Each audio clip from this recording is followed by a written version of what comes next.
Gotcha. All right, I'm here with Randy Marten from Marten Transport Ltd., Mondovi, Wisconsin. Randy's the CEO And chairman. And UFO of Marten. Some days. On the UFO. All right. Looking forward to the discussion. So first off, TCA Refrigerated. I know they're the ones that kind of brought us here together. How long have you been attending this one? Well, believe it or not, I used to attend them religiously. And when my father was still alive, he loved going to them. And then, of course, the dates started switching around and interfered with my dad's annual fishing trip to Alaska. And there was two things in his life he didn't miss: fishing and Alaska. Sure. Or Alaska and fishing. So this is sincerely the first one I've attended since 2003. Wow. It interfered with my fishing trip also. In fact, I just returned last Thursday from Alaska. Wow. And historically, it was always the first weekend after 4th of July. 4th of July. Yep, So. that's when I was fishing. Yeah, this one's always a tough one for me to attend too. I was actually sitting next to another person, Todd Scheffler. Know him too well. Know him a long time. So I was sitting on the plane with Todd, and so I'm involved in Minnesota Trucking Association quite a bit, and have met Todd through that a few times. But he had mentioned, how this one can bump into fishing trips. So I don't make it to this one very often because it's mid-July. Why, I think they had one in Stowe, Vermont a couple of years ago that we were at, and that was great. But last one I was at was in Incline Village, Nevada. Beautiful place. Nice. They always pick great places for this one. They do a good job of that. And I love the people that are here. I mean, we've got a lot of great folks, a lot of people with a lot of insight and a lot of visionaries at this one, which is not always the case at other conferences where you get 1,000 people. So this one's very boutique, and if you're moving refrigerated freight, there's a lot to be learned here, I think. So now you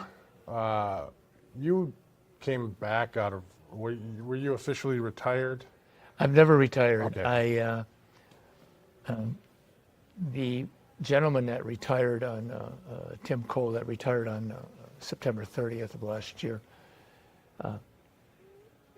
he aspired to be a CEO. And 2 or 3 years ago, I mean, I personally don't care if my title is UFO, CFO, Sure. WCCO, Right. I don't really care. Obviously, my name's plastered on everything, but he wanted to be that. That was part of his career path, and so that he took. I appointed him to that job, and then when he elected to retire, then I just took the job back, and I've been executive chairman, so I go to work every day. Sure. So it hasn't really been a transition to any big degree at all. Yeah. Actually, no transition whatsoever. You're going to go to work every day until you can't go to work every day? I don't know any different. I don't know Yeah. anything better. I've been there since I was 13 years old, so I would think I would know better by now, but I don't. It gets in your blood. I mean, it absolutely is, and it's hard to move away from it all. So. But I can tell you that the last 4 years have been more challenging than the 3 times I've beat cancer. Sure. I thought beating cancer was going to be the roughest road and the roughest ride of my life, and it was very, very difficult. And lucky professionals cured me, but at the end of the day, this is the marketplace, and the market in general has been much worse than having cancer. Well, that's a brutal honesty there. And someone like yourself, you said earlier you're 73, correct? Yep. So it's not very often I get to interview folks that were Older than you? Okay. Well, number one, old. So, I was one of those guys. I was in the industry very early as well, and had a senior leadership role in my mid-20s.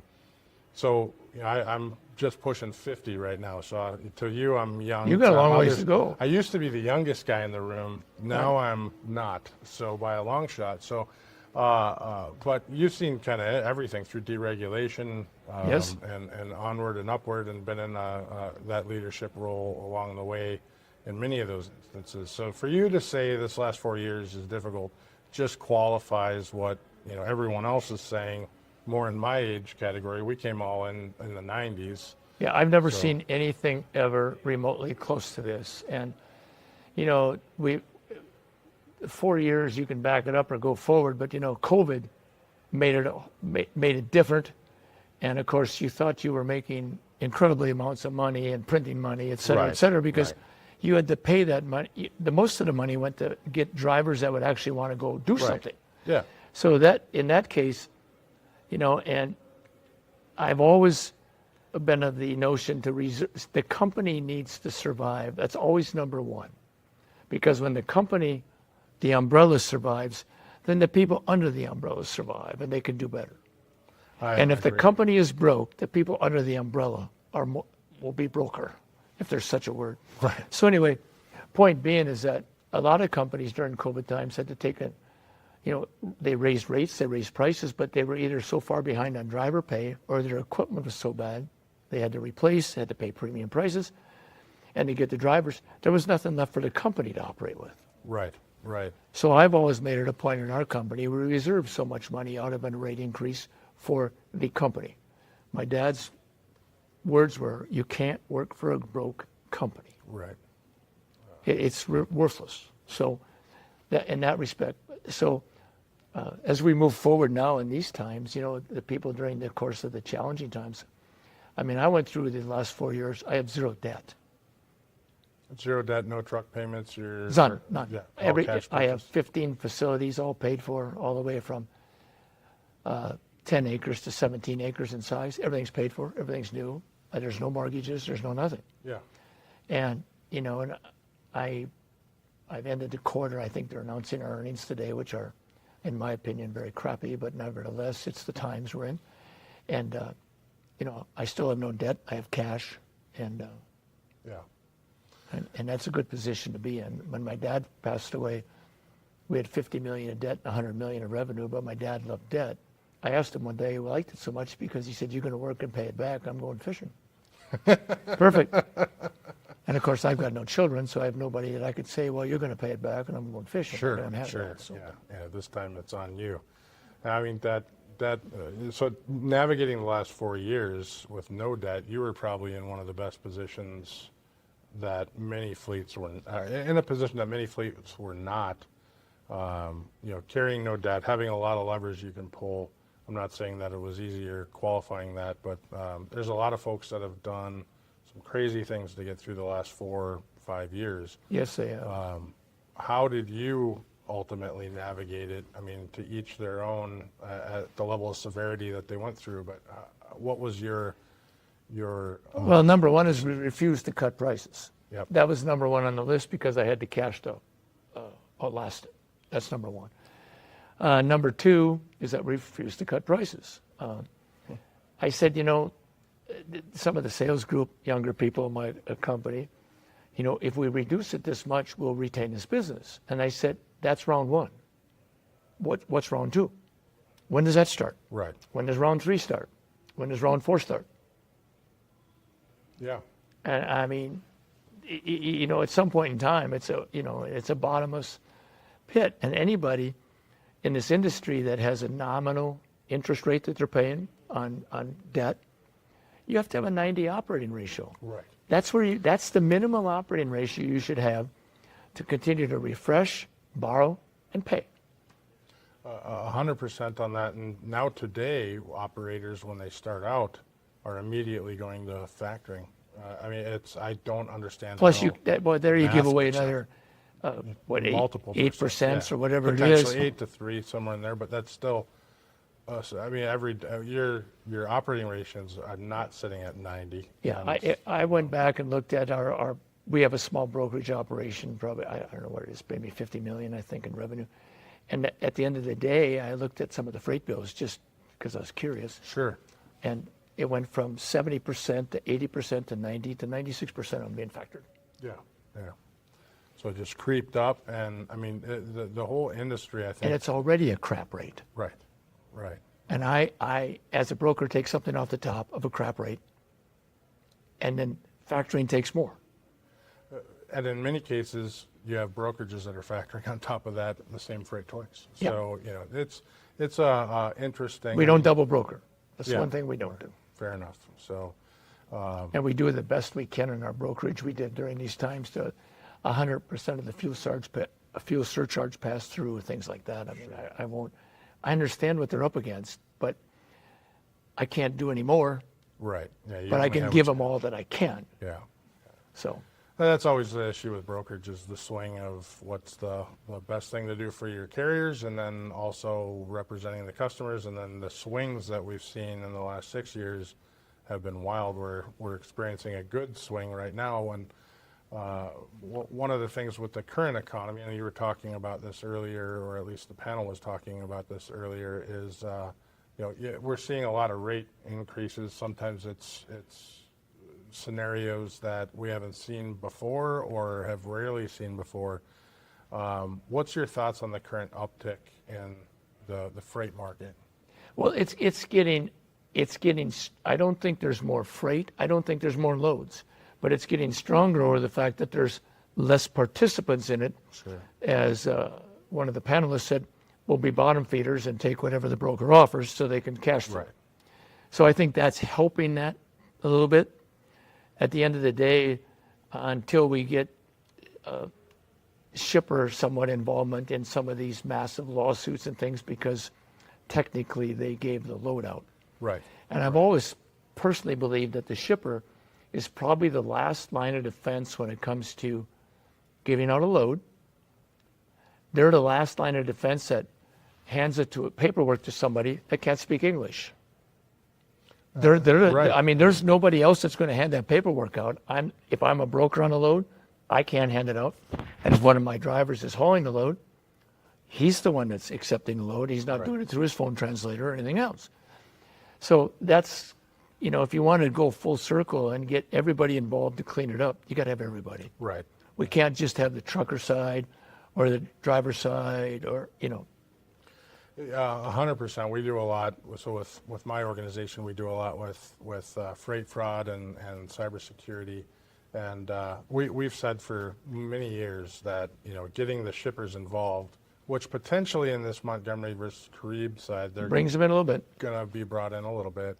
But getting them involved to just follow a process of, do I have the right truck driver and trailer here? Absolutely, because like I said, they're technically and realistically and truthfully the last line of defense that a carrier 100%. even has when they're handing out the freight bill. Right.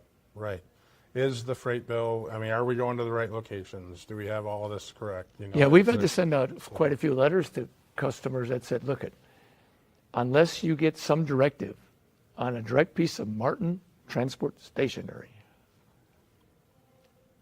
there's nobody else. Right. Unless That's that it. trailer pulls in, it's got Marten plastered all over it, and a big purple Marten bird on the front, shitting a blue streak right down the side.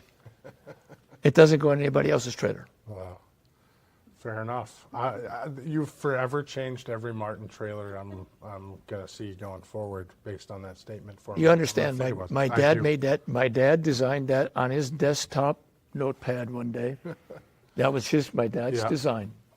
Fair enough. I've tried changing it 3 times, and my mind goes all the way back to the same bird shitting a blue streak. Fair enough. So, Everybody thinks it's an airplane on the trailer. It's Yeah. not. It's a purple Marten bird, but of course, purple Marten is spelled Martin. Oh, gotcha. I actually, now that you mentioned it, I probably was one of the airplane people. So, but Yep. I appreciate the description there. It's a purple Marten bird.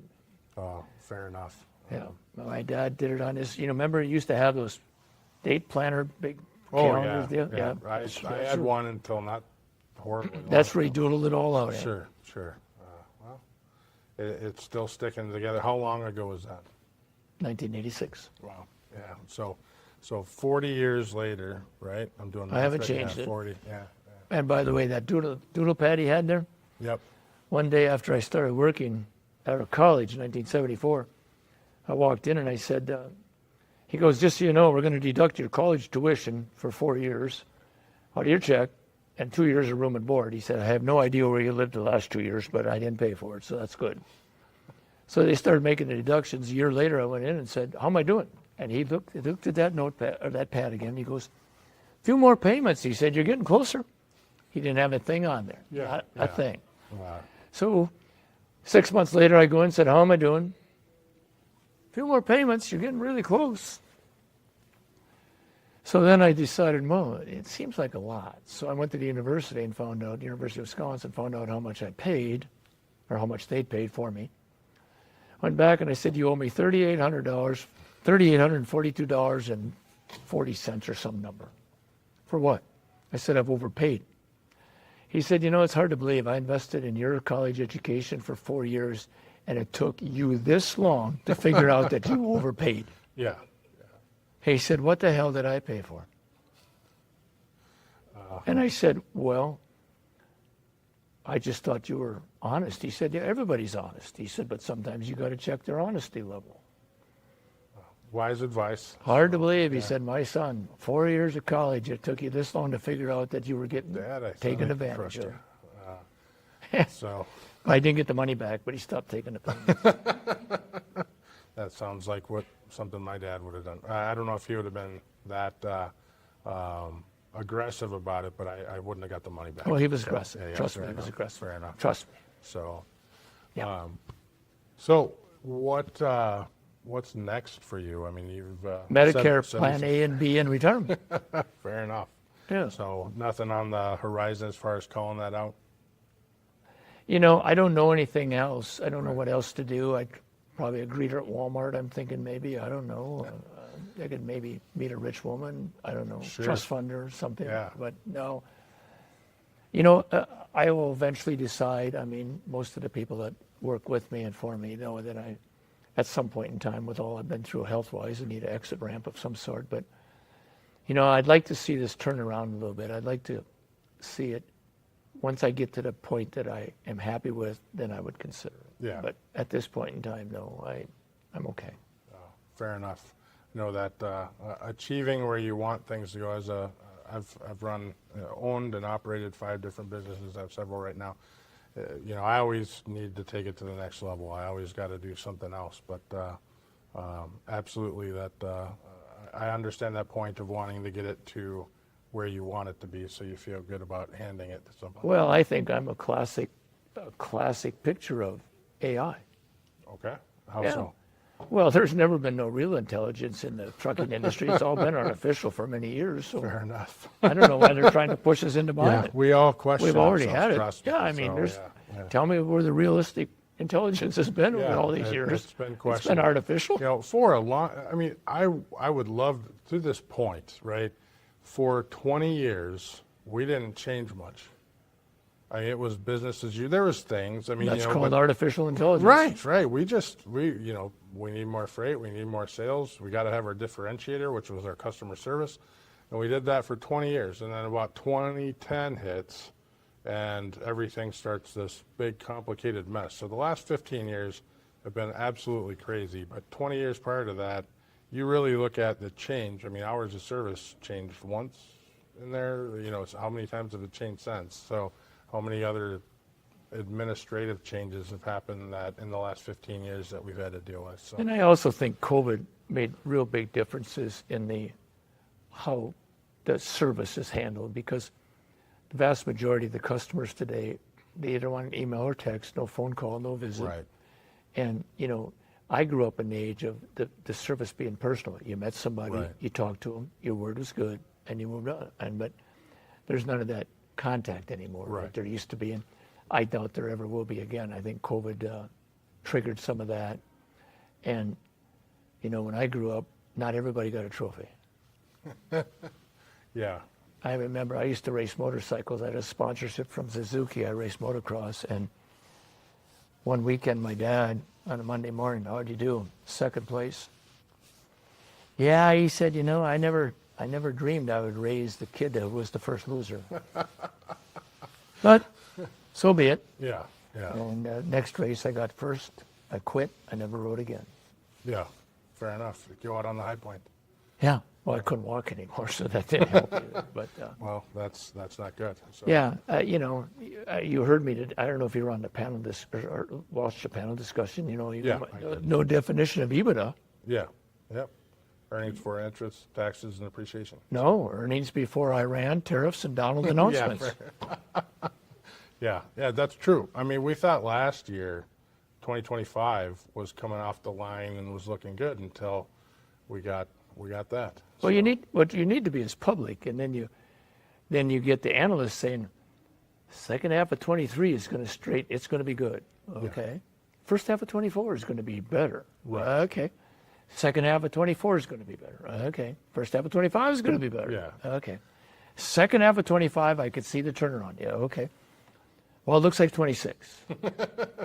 Okay. Yeah. And now they're publishing estimates for 27. Right. I fancy myself an economist in transportation. I basically follow everyone, and I talk to a lot of people about the freight market and how things are going, and that hits it right on the head. I mean, we've been pushing this line down the road 6 months at a time or a year at a time for the last 4 years, 3-4 years, and being on the public sector, that's messy. I've not run a public truck line in any way, shape, I'm not so or form. sure I have either. Yeah, Some days. Fair enough. But one of the things I do track is I track the LTL stuff. I'm a refrigerated truckload carrier. I have dedicated dry vans, and I track the LTL carriers because I watched Yellow Freight go bankrupt. Yep. And after that was 1 year lapping of that, and all the terminals started getting dispersed, and the big ones, XPOs, Estes Private, Old Dominion. Mm-hmm. I watched all these people, and all of a sudden, when you start seeing tonnage slip, right, weight per shipment might go up, but the tonnage went down. Yep. And the revenue per hundredweight, FedEx Freight, you're going like, wow, the largest or second largest LTL carrier is gone. It's been lapped 1 year, and things are dropping. Right. Yeah. It tells you the state of the manufacturing index in general. Right. And frankly, without the manufacturing index going up, the people that are sitting at home eating the food products at all, they ain't eating them. Right. They're not coming home to a big dinner. They're coming home to a can of beans and a cracker. Yep. I'm being facetious about what I'm saying, but it's a reduction. There's a difference. Yeah. And their kids need soccer shoes, and they might be wearing the ones from last year. I mean, and I wouldn't want them to do that, but you see the reduction. Yeah, the decisions are made to stay within means. I mean, you have consumer debt higher than it's ever been, which is reflective of that. Student debt. All of it. Consumer Obviously, confidence. my student debt's paid back. Yeah, I heard. Yeah. So, yeah. Plus, I didn't I didn't get a refund. Right, yeah, you should have went to another year of school. I got absolutely taken apart on that deal. And he fair was enough. proud of it. So, well, Randy, I really appreciate your time here No today. problem. It's once again, I consider you one of the few people that it's surprising I've never bumped into you before. I've been in the Minnesota, Wisconsin area my whole career, but one of the few people I've wanted to spend a little bit of time with and chat. Thanks for coming. You're welcome. Historically, I'm pretty private. Yeah, no, I'm aware, so Yeah, I do appreciate this, and anything I can ever do for you, please let us know. All right, we're here with Pam Wiers, the CFO and General Manager of Dutch Maid, who I've gotten to know over the last couple of years a lot more than I usually get to know people. So, Pam, we're at TCA Refrigerated meeting. You're one of the leaders involved here. You're actually the reason that we're probably here this year. Awesome. And I appreciate that. But how did the meeting go for you this year? I thought it went great. And I thank you for being involved. I appreciate that. Thank you for having us here. Yeah. So when we work on planning the conference, our focus is on content and listening to what other carriers are talking about, listening to what their challenges are. We want it to be really relevant, and we want it to be practical, something that they can take back. So that's why we appreciated you being here, because technology is on the forefront of all of our minds. Certainly can be overwhelming at times. So helping us focus in on what we should focus on, trying to not make mistakes, but instead make good decisions that are well thought out and vetted. And so we appreciate you, and I know the role that you've played in our company as it's been growing It's been very valuable to us. So I thought the conference was great. As a carrier here, just all ears open. We had 2 of us here, so we try to spread and get to as much as we can. But the key is bringing something back that will make a difference. And I think we've got a few pages to go through when we get back, but it's exciting to go back and talk to your people, to be the connection between what we're hearing and bringing it back to real life, day to day, to make it a better place. No, well said. I think there's a lot of great discussions here, and the content was extremely solid. And there's the participants here, the carriers that come, want to be open about their businesses and say, hey, this is working for us. And even though you're competing against each other, you're open to best practices, right? Yeah, absolutely. And that's great to see. So if you are a refrigerated carrier operating in North America, you know, this, and you want to learn more, and you want, I mean, there's some absolute legends here, to be honest Absolutely. with you. I've been able to interview them, and they're people that, you know, one of them I never on, you know, Randy Marten. Oh, yeah. I would have never thought I would have got him on an interview at all. That's great. So Good. ever. So, but absolute legends here in the refrigerated side that have been in business longer than I've been in the industry, or the businesses might have been around. Your company is your 3rd generation, or is it 2nd generation? Well, the trucking company's been around since the mid 70s. Okay. But we're connected to farming. Yep. And that's 130 years. Okay, So we have gotcha. 6 So- generations starting, and one of them's at the trucking company. So we're really excited. Well, that's Cooper, right? Yeah. Yep. So yeah, we Yep. got to meet Cooper. But yeah, so 6 generations is a whole nother level. But Yes. The 3rd generation, you know, that's usually a shining star. Actually, Gina Anderson just wrote a book Oh, yeah. about the multi-generational stories, and you guys were actually included in that. We so. actually weren't. Oh, you We're weren't? not in the book. You're No. not. No. She tagged you She guys. did tag and us. I haven't read the book We've been quite involved, yet. and we've been working with her Okay. and a little bit involved in her journey, but we actually weren't in the book. But Oh, yeah, okay. So my bad on that. No, I thought you're you okay. were. So it Yep. was one of the reasons I bought the book. But yeah, there's actually, you know, Ed Nagel's in it, I think, and Kyle Cocky, or Cocky. is yeah, Leonard. Right, Leonard, yeah, Great story. right. Yep. Right. We were able to interview another legend, Ken. Yeah. So we were Yep. able to sit down with Ken yesterday Yep. and talk. So this conference, if you're a refrigerator carrier, you really should consider coming here. There's a lot of the questions that are being asked are primarily the questions that you're asking yourself as a company owner, right? So Yep. it's not low level discussions. It's pretty deep. So Yep. which is a big differentiator for me. I go to a lot of shows, and most of them are just covering kind of the basics, right? This one kind of gets into the Yeah. nitty gritty. Yeah. So, I think especially coming through, 3 to 4 years that have been tough. right. So making a decision to spend the money to come here, even taking more than one person, you've got to evaluate. Is this going to make a difference for Right. us? And I think that's what TCA does very well with. It's not just a check the box. We Sure. need to do this conference, but it's how is this conference going to be valuable to those that attend? And then hopefully it continues to grow. We're the only one that has a reefer specific conference. So I think it is important for the industry. But yeah, it's content and it's relationships always is what it is.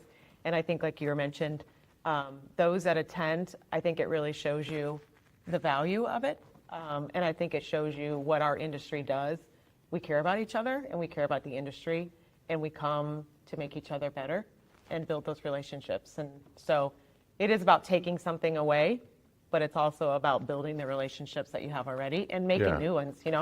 It's you always meet a carrier or two or building another relationship, and then it's an opportunity to see a lot of vendors as well, which I think that's great in one location, to be able to meet.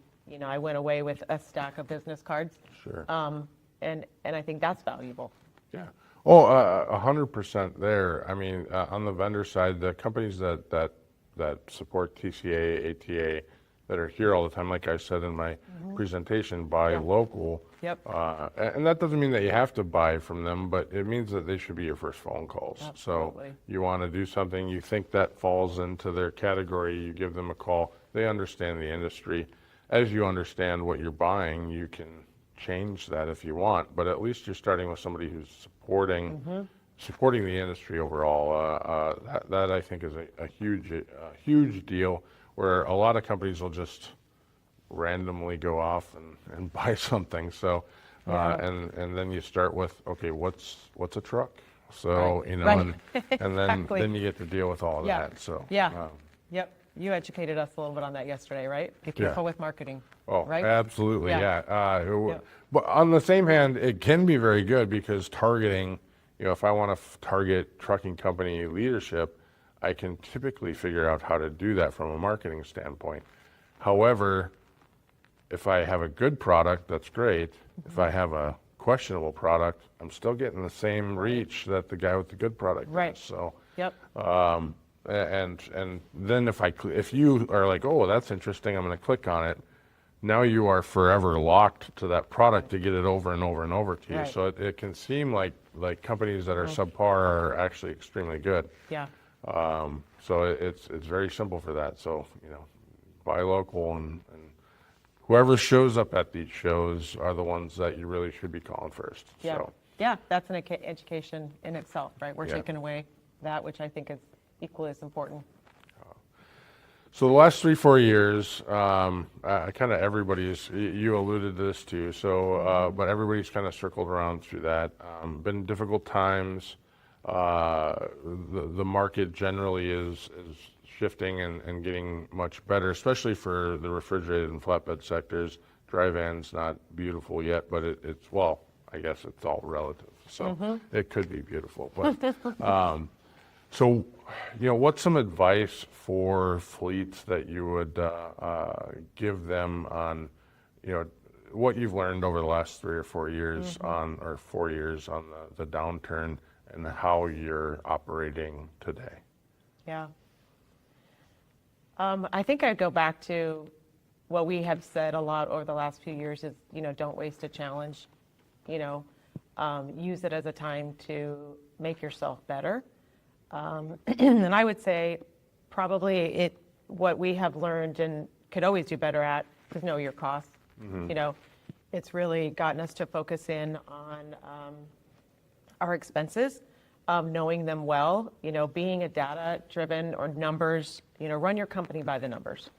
And if you weren't doing that before, you know, it was a big wake-up call that you need to know your numbers. So I think knowing your expenses, and I think it's equally as important now as we're moving into some better times for trucking, right? We need to be the communicators to the customers, to the shippers, in knowing what our costs are, right? If we're going to come and tell them, you know, we need some increases in our prices, then here's why. You know, here's what's happened over the last few years, and here's where we need to be going, right, to continue to be the carrier that you need us to be. So I think knowing your costs and running the company by the numbers has been important and continues.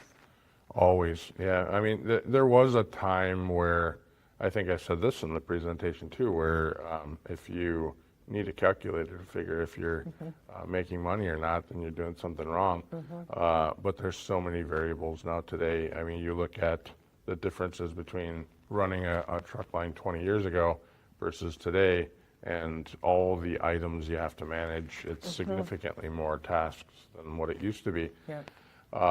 And one thing that I'll add to your know your numbers, right? If you are a small operator, you don't have to be perfect on those numbers, but you have to be about 90%. Yeah. Chasing the last 10% can be extremely expensive. So if you have, and I don't mean be 10% off of your numbers, I mean you're 90%ish right. So if your cost is $2 a mile, you're potentially off a couple pennies.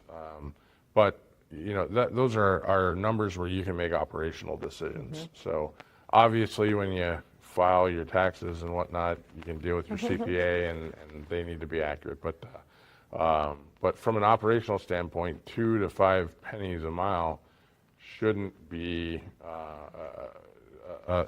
it should be an okay variable to be able to make an operational decision. Yeah. So, Agree.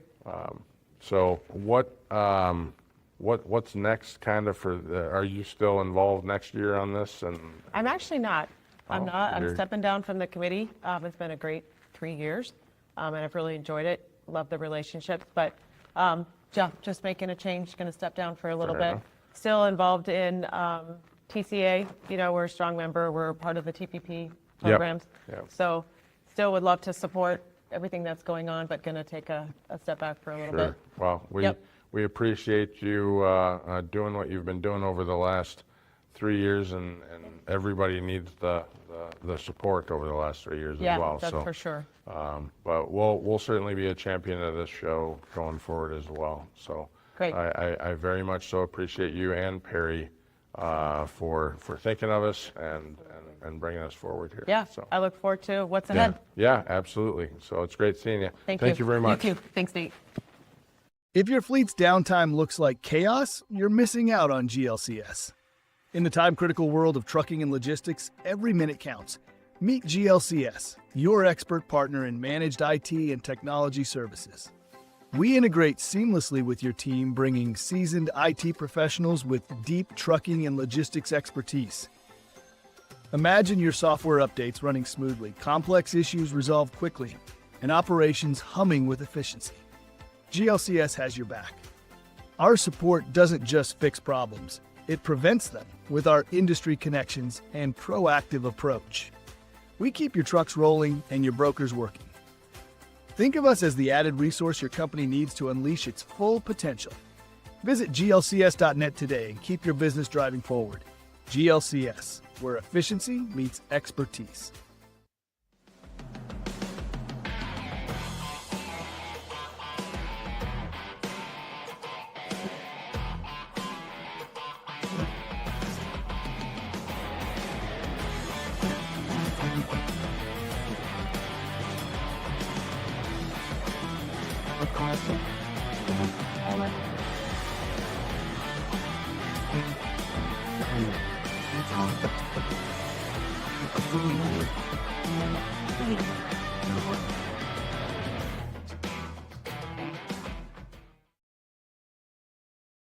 All right, I'm here with Ken Johnson, Executive Chairman of Leonard's Transportation. We were just kind of getting caught up and acquainted with one another.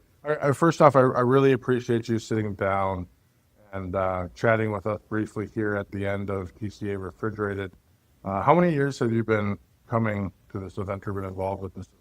I've been more directly involved with TCA Refrigerated for probably the past 4 years or so, but I remember attending my first TCA event at Notre Dame, and it had to have been about 1986. Wow. So our companies over the years have always been involved at some level in TCA, and they're a great group because what we do, they seem to represent us as well as anybody in in the national level.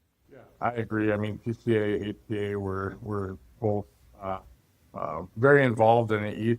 So GLCS is 10 years old. We've been a member of TCA, I think that entire time, it's maybe 9 years. But I've been involved in TCA. I'm coming up on 30 years here in the industry. So I remember coming to events, probably not as active early on as I have been the last few years. But absolutely great group. I'm doing their call in Washington here in a few weeks. So looking towards that as well. Any takeaways from this event this year? Yeah, one very positive takeaway is that it's possible that the consensus is anyways that our last 3.5 or 4 years of freight slowdown is maybe coming to an end. Right. Fingers crossed that certainly everyone's seeing the same signs we are that, greener, better days are ahead. Yeah, I think that, from the beginning of the year on, what the problem is 2025, we were saying the same thing. Now I think we're actually experiencing a lot of that. There's a lot of corrective action that needs to be taken. I know Leonard's an extremely healthy organization.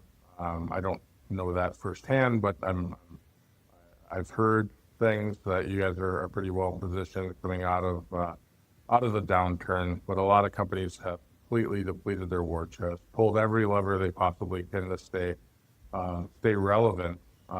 Whether that's refinancing trucks or selling buildings or whatever the case may be. So, unfortunately, any of us in transportation, if if today's going well, just wait till tomorrow. But what did you learn out of that 3.5, 4 year period that really resonates with you and you're taking forward?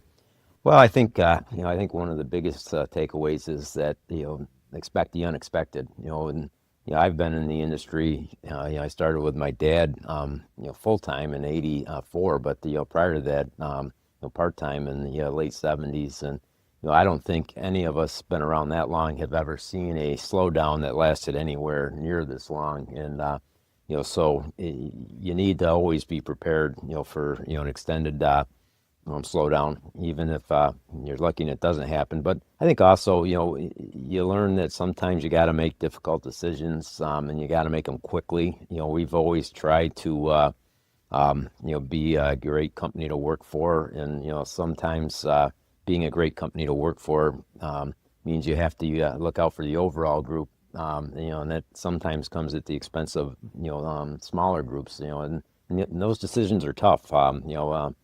We as a family weren't raised that way. We always were raised to look out for the people that support us, and those are our employees. And so in difficult decisions, make them quickly, rip the Band-Aid off, and move on. It's it's just unfortunate part of business. And last 4 years have taught us that don't waste time waiting, hoping. Do the right thing, do it quickly, and move on. I agree. Failing fast, and recovering from that. One thing that unfortunately you don't learn this lesson the easy way, but that's the business has to survive. And if you make decisions that are best for people, always, hopefully you can do that to carry your business, but it's not always the best for all. When business has to survive, or else everyone underneath it is. Right. It's definitely been some of that over the last, or a lot of that over the last 4 years. I mean, I've talked to a number of, that's the great thing about TCA Refrigerated is it's very rare in the room that I get to talk with folks that came into the industry 10 plus years before me, and that's been pretty much every interview. Right. Yeah. I mean, there's a few guys that I've interviewed throughout the years that came in the '70s, but pretty rare. That's really any of my mentors kind of came from that area, and most of them are hanging their hats up. So from the Leonard standpoint, that you have a few things going. What is your plan with Leonard's and path there? For me personally, or You personally? I've moved on from CEO to executive chairman a couple of years ago. And over the next couple of years, my wife's retired. I joke she started my dad's company before me. She had more seniority, so she was able to leave earlier. But she did so she could spend more time with her folks. And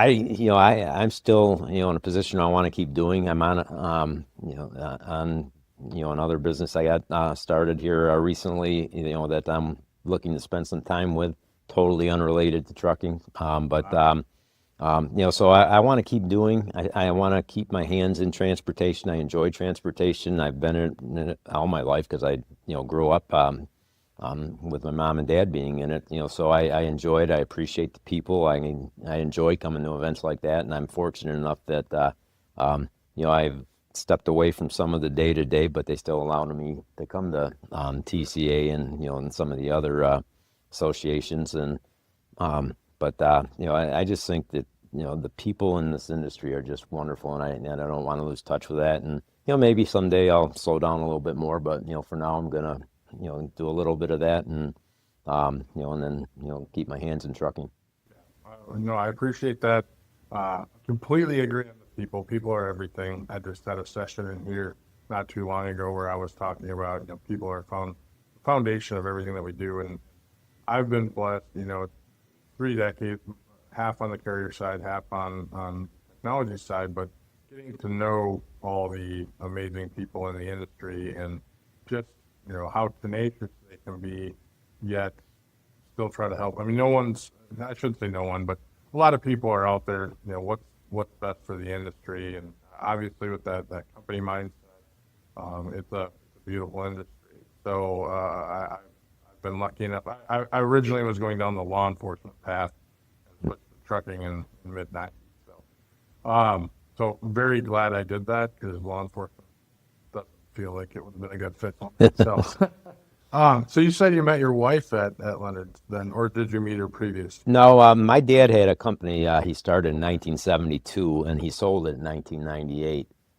My wife went to work for him at our Florida office straight out of high school, and that was in Winter Haven, Florida, and I got to work with her for a little while after my dad sold. My dad sold the company twice. He sold it the first time in '84, I think it was, to a division of C.H. Robinson, Robco. They had a trucking company, and they decided to get out of owning their own trucks, and gave my dad the opportunity to buy it back. But during the time that it was part of C.H. Robinson, I was working for another company in Florida that my now wife happened to go to work for as well.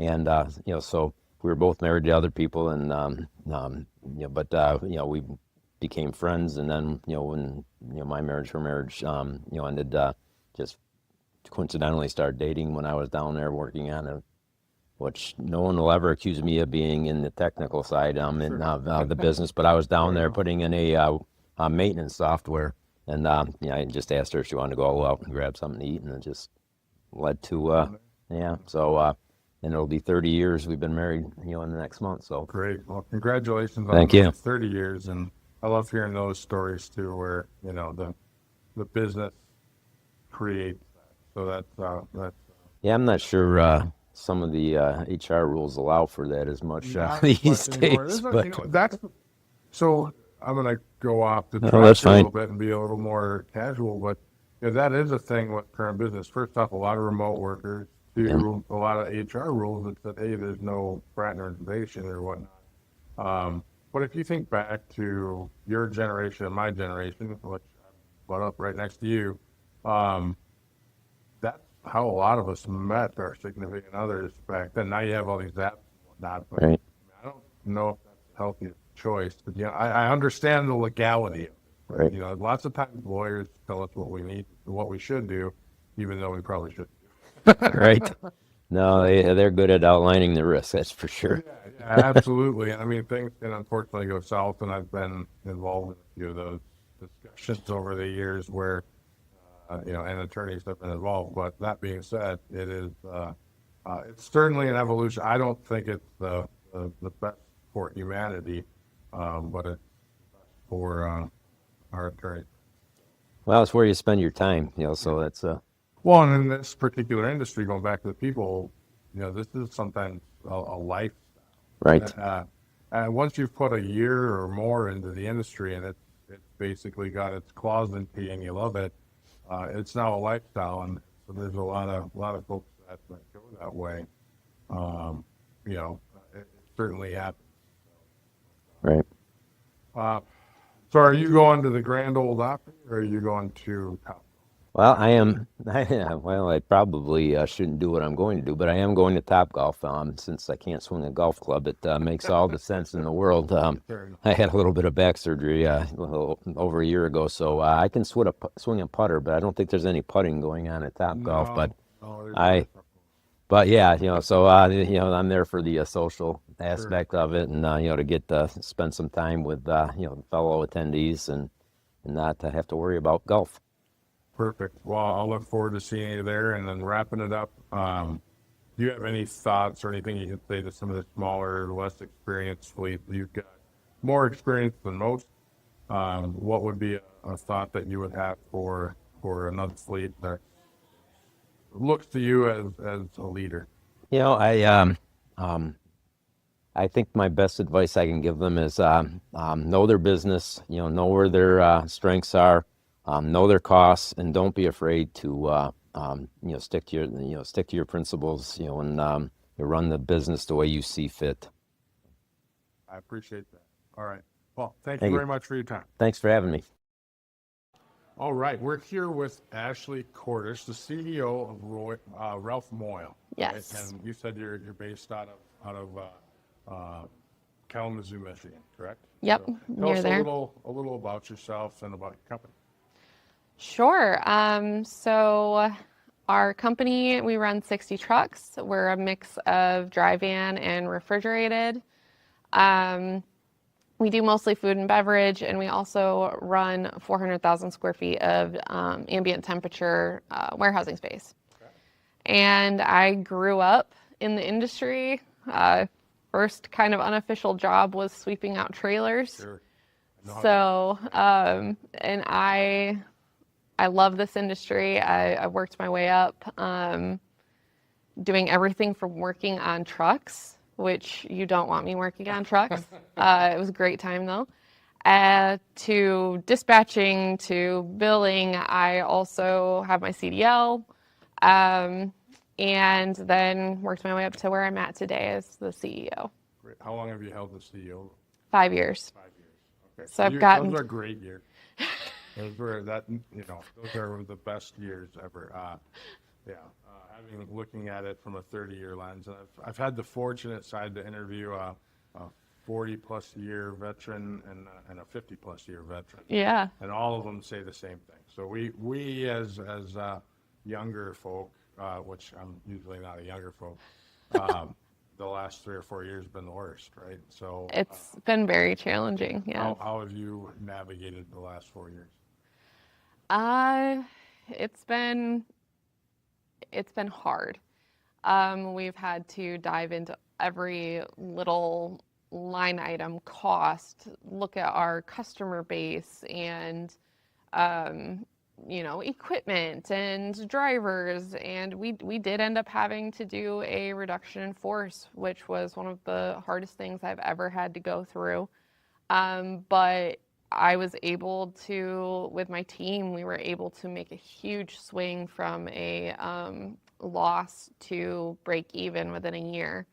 And so I'm really proud of that fact. But it was one of the most challenging, things of my career. And then balancing that, a lot of trucking companies are family-based, right? So balancing the family aspect and all the employees, it was a lot going on. Right. Yeah. Not only are you experiencing all the company pain, but all the employment pain, all the people that are working for you that are struggling elsewhere. I can relate to that. The cost of increase, the revenue basically went significantly down. Yeah. How are you doing this year? We are doing much better this year, and it is a relief to be heading in a better direction. So it's nice to see the market starting to shift a little bit. I've got some employees that they have been with us only during the recession period. Sure. So it's actually great to see them smiling and enjoying the fact that they can negotiate rates and are starting to see some of the brighter side of the industry. Yeah.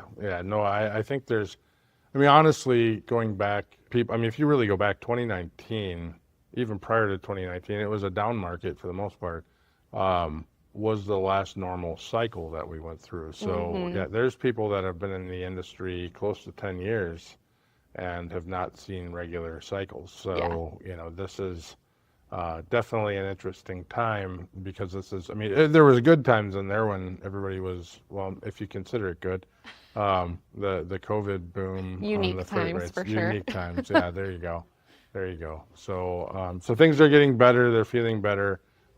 What are you kind of championing forward based on what you learned over the last 4+ years?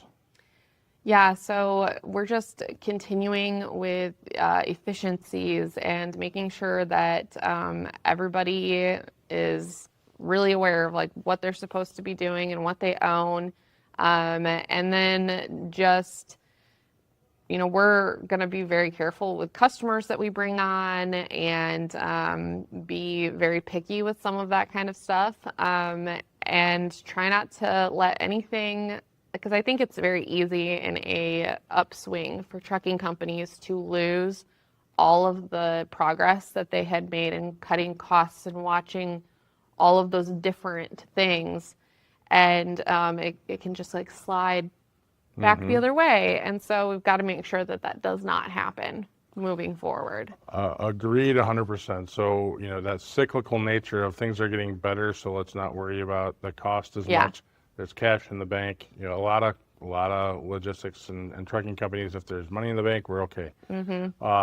But, it is historical, and it repeats itself every up market that they forget to control things. So then when it goes to be a down market, it hurts more. So there are plenty of companies that can manage their way through a down market, but you have to have that war chest. And right now, I think there's a lot of depleted war chest. So the companies have pulled every lever that they can, and they're just coming through. Some of them are very well positioned, and those that are well positioned are going to have an interesting next couple of years. But those that are just starting to claw their way out are definitely have some hill to climb.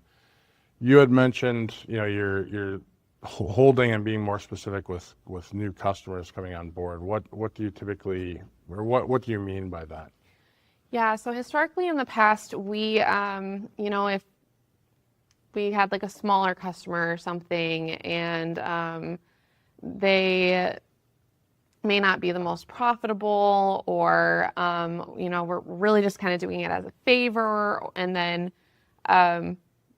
at some point they kind of like walk all over us and they won't do rate increases or anything like that. So we really have to, I think, going forward, make sure that we are picking customers that are going to be long-term partners, that aren't going to completely slash rates every single time things go down. Obviously, it's a partnership, so we treat them well, they treat us well, but we are not choosing not to grow unless we have like a unicorn of a customer that comes in place. So understood, and holding to that basis hopefully will keep you healthier. Obviously, you don't know what a true intention of a customer is until you get into those corners. So, but hopefully that creates the swing of the down market a lot less volatile for you. So, any advice to any companies? I mean, you're a 5-year CEO, so you've been in this saddle a little while. Any advice to any other companies that are out there today, kind of navigating these waters? I think it's a wonderful industry, but you've got to make sure that you're at the top of your game all of the time, because it is cyclical and it will go up and down.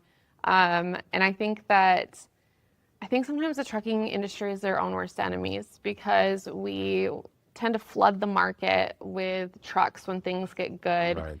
So I think we all just need to maybe hold off a little bit on that and see if we can make this last a little bit longer. Well, by all intents and purposes, I'm hoping we're looking at, we've heard the term super cycle a number of times, which whatever, everybody's going to label something, but hopefully we have a good market for 5 years. I mean, everybody needs the win. And I know you got to go. You're headed to the Grand Ole Opry here shortly, but what's your thoughts on TCA Refrigerated? This is one of my favorite meetings, just simply because it's a smaller group. And so you really get to spend more time getting to know people. And it's, refrigerated is such a, like all trucking is challenging, but refrigerated has a little bit of an extra special flair to it with just the equipment and being able to manage that, and how much of an emergency it can be if one of those refrigerated units goes down. So having the network and the connections to be able to handle those situations and learn from each other, I think is a great opportunity for this conference. Perfect way of summing it up. And I do like how quaint it is. Certainly like other events that have tons and tons of people at, but I mean, we've basically talked with everybody here over the last couple of days. So It's only my second time attending this one. I've been a member of TCA forever, but it's one I think that'll probably stick with us going forward. So I appreciate your time, and thank you very much. Thank It's you. great meeting you.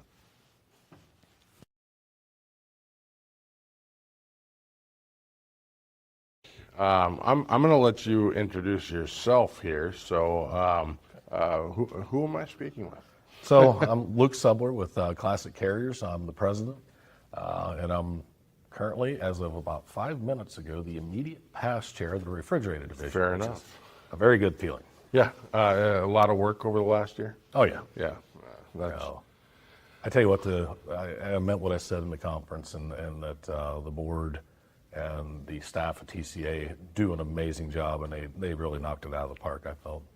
Yeah, this is a very good show. Given the size of it and the kind of the dynamics of it, we've been here a few times in the past for refrigerated, but I think we gotta come almost every year going forward. So there's a lot of great discussion here. Well, for those that have never been to this meeting and are maybe questioning why should I go, I mean, it is very reefer centric. I mean, everything is about reefers and what it takes to get drivers for reefers, and you name it, and our costing and everything else, because what we do is so unique, and it is so, again, inherently different than just hooking onto a dry van and Right. going down the road. If your dry van sits for 3 or 4 days, so be it. That reefer trailer that costs you over double what a dry van would. Sure. There's a lot of, again, inherent costs that just, they can kill you. So to learn what it does from my peers is, and how they're adapting to different issues, it's huge. Agreed. Well, your drive-in carriers will run a much larger trailer to tractor ratio, but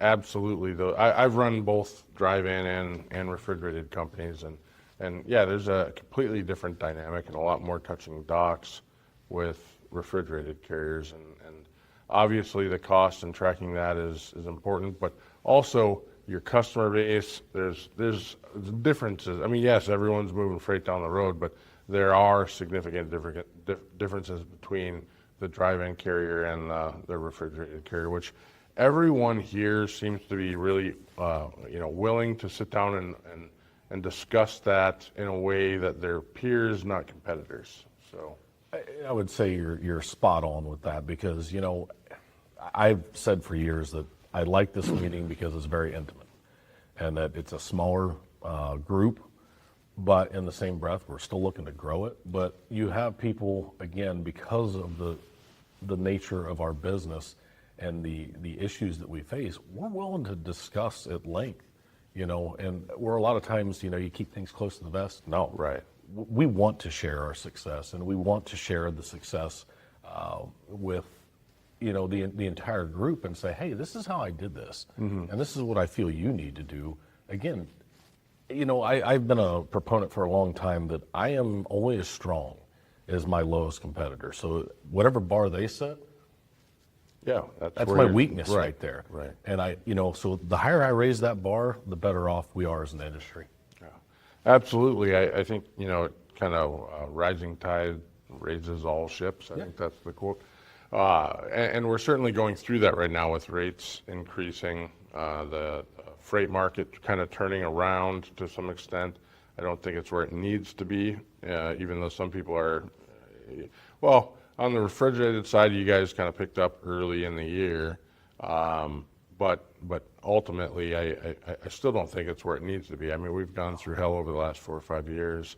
And Hell is an understatement. yeah, fair enough. So I am so glad I wasn't an operator through it. But on the same hand, on our side, we certainly felt it significantly as well. But I'm very glad I didn't have to figure out how to keep a trucking company going over the last few years. Well, part of me wishes I didn't have to go through that either. There's a few more gray hairs, and it's been tough. Yeah, fair enough. But I tell you what, you look at the carriers out there, and they've been resilient, and they fought through hell and back. Yeah, no, I agree.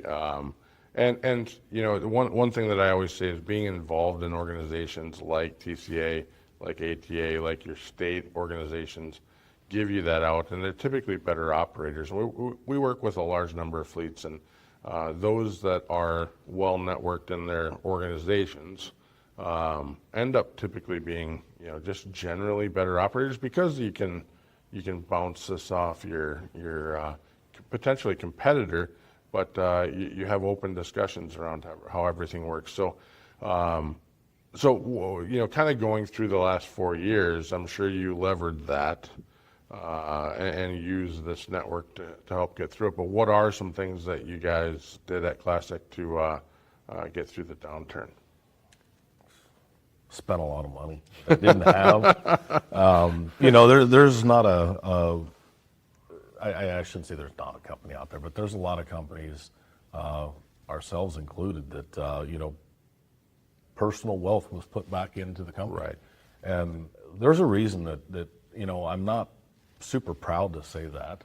I wish that hadn't been the situation, but in the same breath, that's a testament to myself, my father, and the amount of money we put back in, and as well as, to the attendees here that did the same thing, and any carrier that did that, because that's what our companies mean to us. I mean, that's what our employees mean to us.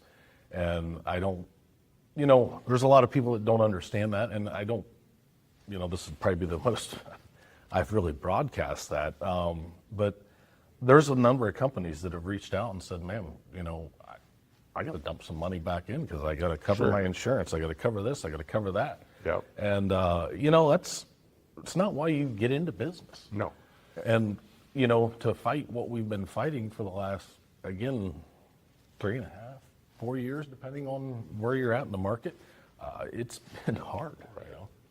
Yeah, I think a lot of folks have been in that position. I think every lever gets pulled over the last 3, 4, 5 years. I've had so many conversations with organizations about, even today with rates increasing, some of them are starting to realize that they don't think they can dig out of the hole.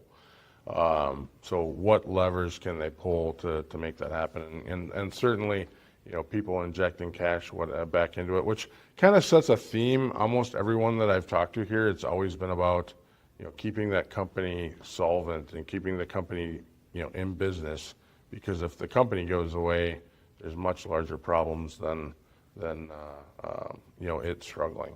Well, we as an industry, and I'm not saying refrigerated, right? I mean, it just as the trucking industry in general, we got a lot of healing to do. Yeah. I mean, we've kind of been cut by 1,000 cuts over the last few years. And, we got to lick our wounds and just come out of this. Right. And that's what a lot of people don't understand. I've got the OEs going, well, hey, you think things are going to get better? Order. And I'm like, right. No, I've got a lot of, perfect example, we haven't given a wage increase in 3 years. I can't tell you the last time I went 3 years without a wage increase. Right. And, again, what I said earlier, why did we put the money we did as a family back into the company is because our employees they're family to me. Right. So,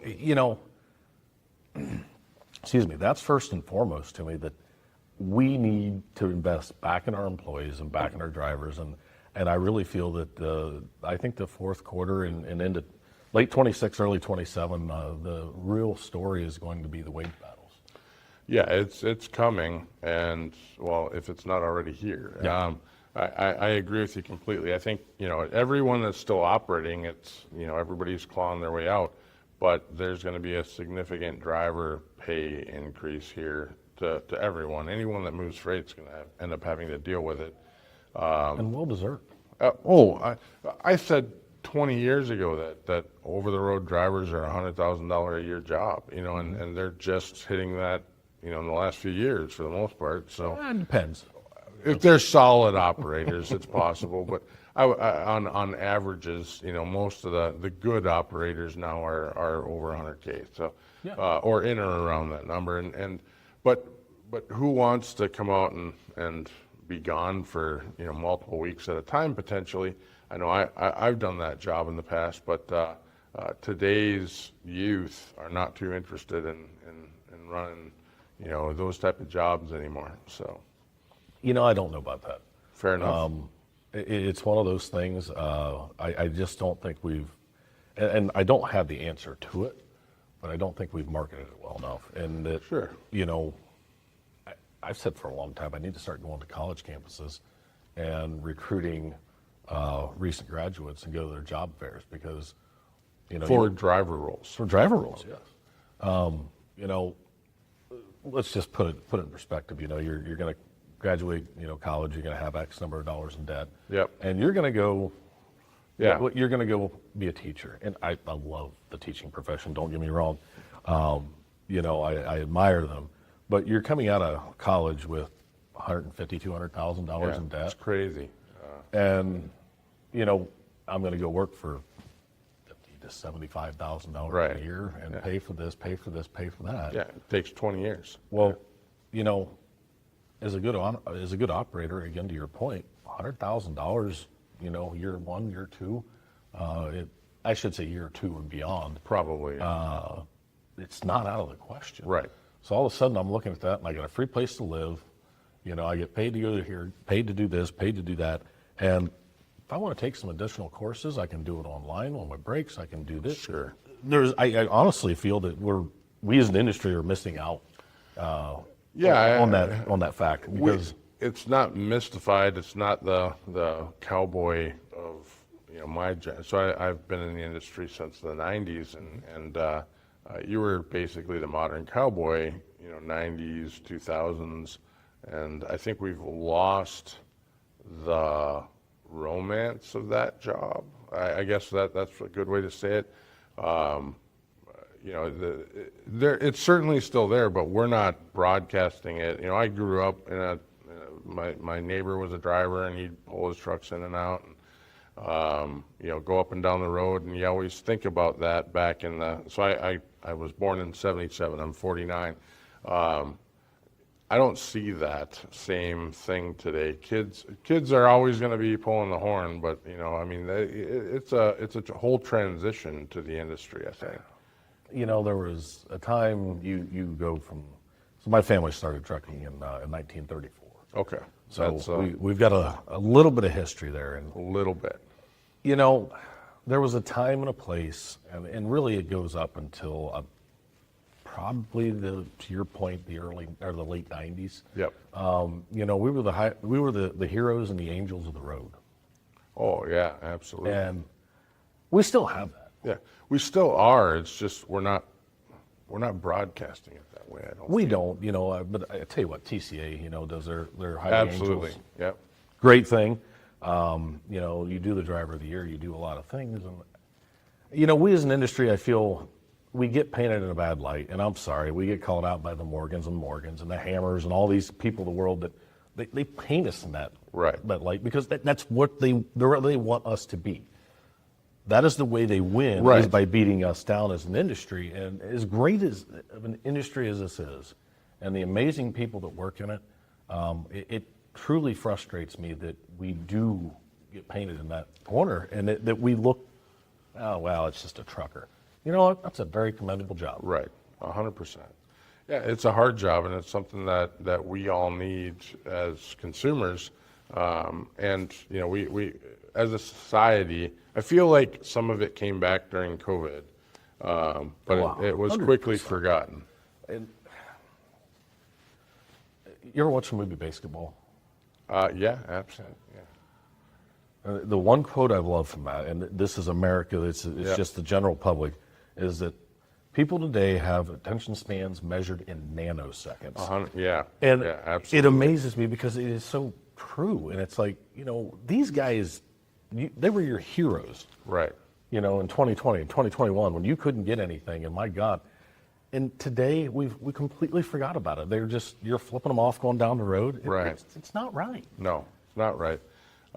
These people were feeding your families. And that's the one thing that, you know, I brought up out there in the meeting is that, you know, did you eat today? Did Yeah. you eat yesterday? Yeah. Do you have food in the fridge for tomorrow? 100%. When you went to the grocery store, was there everything you wanted there? That's what trucking does. That's what our drivers do. That's what our operations personnel set up. That is what this industry does. We literally feed America. And I feel a lot of times that most Americans just turn a blind eye to that and would rather just bite the hand that feeds them. Oh, I don't think most Americans understand how it all works. I mean, when you really get down to the fundamentals of it. But to that point, they'll bite whatever hand's in front of them. They don't understand where it came from. Absolutely. So, you know, driver pay.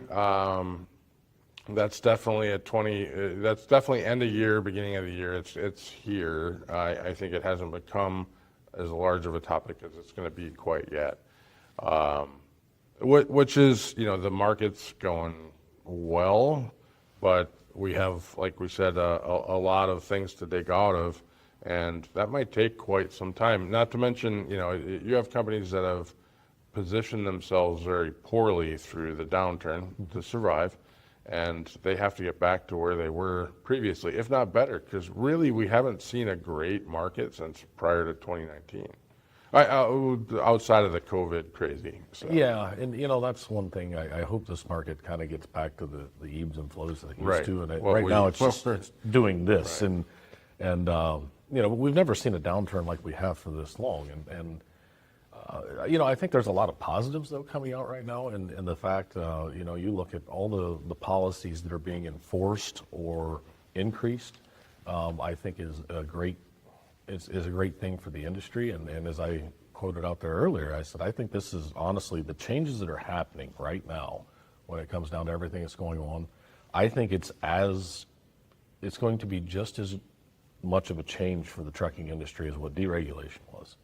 Yeah, well, if you really go back the last 15 years, all the changes, some of it's due to the ELD mandate, but you see how the customers have flexed over the last 10 years about their demands on your responsiveness, your track and trace, all the data that you need to pass back and forth.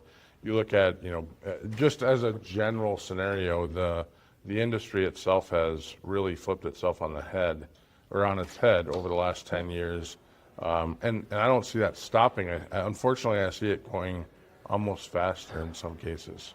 I don't disagree with that, but in the same breath, it's came up in numerous conversations through the week that, you know, we as an industry, it's been a long time since we've had leverage, you know, on the truck side of things. Absolutely.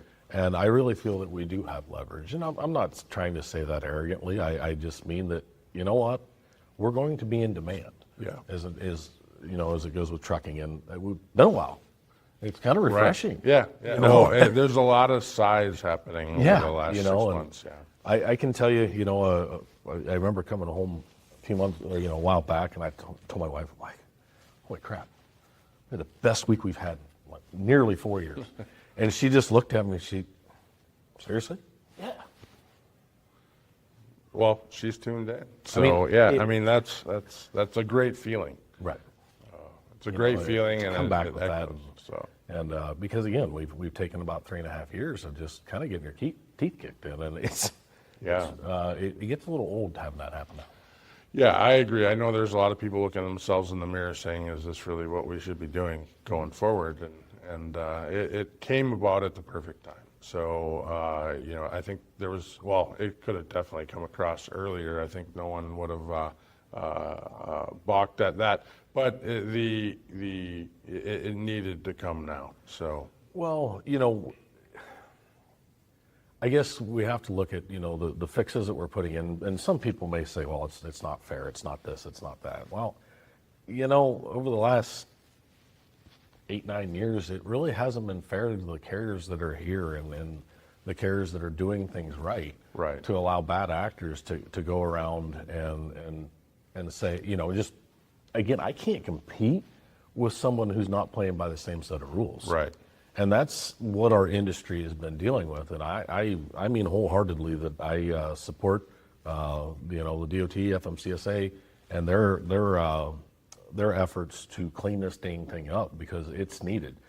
Did Modus fly like a lead balloon when it came off the ground? Yes, it did. But at least they're trying something. Yeah, they're doing something new. This administration's much more responsive. I've had the chance to talk to both Derek Bars and Sean Duffy, and Bars several times. So I haven't talked to Duffy, but I did meet Administrator Bars about 2 months ago with the Ohio Trucking Association. So great meeting, very attentive person and interactive. I loved it. And I've been in the industry 30 years, and half of that was running pretty good sized fleets, and I've never met anyone, never met an administrator or a leader from the DOT, junior leader, I would say sub to the actual leadership, but I've never met them before. I have met these guys multiple times and talked with them multiple times over the last year, and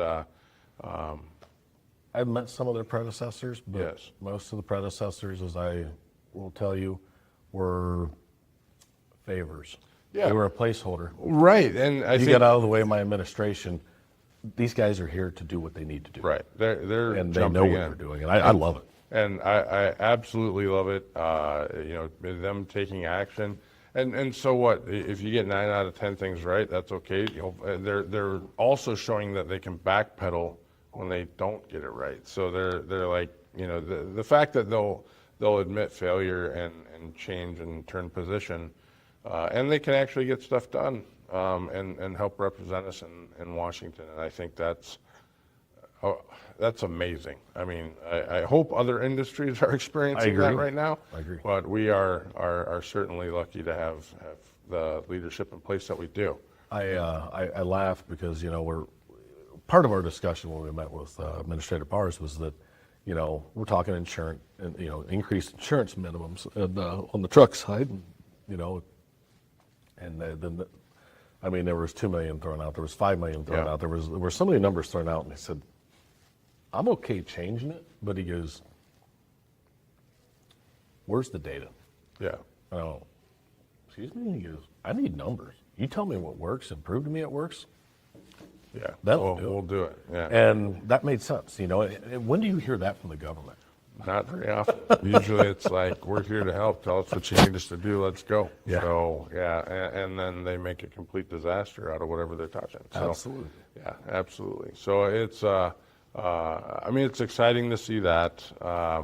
It's unfortunately, there still is a lot of legislation coming our way that confuses us. So, and there's a lot of positive stuff like Korka and items that are on the ballot here for this year. But Well, as Dave Heller mentioned, right now we got 4 iterations of Delilah's Law right, out there. And, while at its core, Delilah's Law needs passed, it's like, okay, which version do we pass? Sure.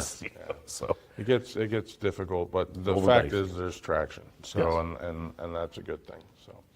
Well, Luke, I really appreciate your time. Anything that you would, in parting, anything that you would give another company owner in advice about where they are right now and where they might go? Kind of a good, solid piece of personal thought. Well, kind of the same question was just asked not 20 minutes ago. And my thing is, remember who you are, and remember you have a backbone, and know your worth. What's happened to us as an industry where we've been beaten down and this, that, and everything else. It's time to beat back up. And when you're beaten down for so long, it's easy to become complacent. And right now is not a time to be complacent. It is a time to fight.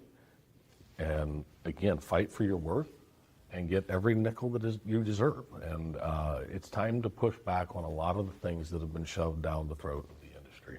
So again, remember that you have a spine, because we've been bent any which way we could contort. In some ways we didn't want to as carriers, but there comes a point where remember you have that backbone and fight for what is yours. Great advice. Well, I appreciate the time. It's great meeting you, and appreciate everything that you do. Thank you. Thanks a lot.